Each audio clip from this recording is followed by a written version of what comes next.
10 நெறிகள் உங்களுக்கானது.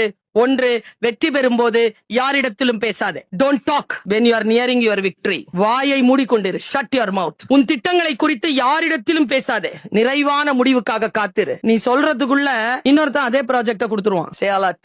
உன் மகிழ்ச்சியை கொண்டாடும் இதயம் பலரிடத்தில் இல்லை. Stay calm. நீ அனைவருக்கும் எதை தருகிறாயோ அதையே திரும்பி அவர்களிடம் இருந்து எதிர்பார்க்காத. நான் உனக்கு நேத்து 2 இட்லி கொடுத்தேன்ல, இன்னைக்கு நான் பசியோட இருக்கிறேன், நீ கொடு.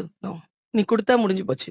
ஒவ்வொரு நாள் கண்விழிக்கும் போதும் நேற்றைய தினத்தை விட சிறந்த வேலை ஒன்று இன்றைக்காக உனக்கு இந்த கல்லூரியில் காத்திருக்கும். Grab it. உன்னிடம் இருப்பதற்கு நீ நன்றி சொல்ல இல்லை என்றால் நீ விரும்புகின்ற இன்னொன்று உன்னை வந்து சேராது. Have gratitude. சில நேரங்களில் நீ எதை மிகவும் விரும்புகிறாயோ அது உன்னை கடந்து போக அனுமதி. சில காரணங்களுக்காக வாழ்க்கையில் சிலர் இணைவார்கள். உன் மீது இயற்கையும் இறைவனும் பிரபஞ்சமும் வைத்திருக்கக்கூடிய பேரன்பினால் அவர்கள் உன்னை விட்டு விலகுவார்கள். Say thanks to the closed doors. விலை பட்டியலை கவலைப்படாமல் பொருட்கள் வாங்க விரும்பினால்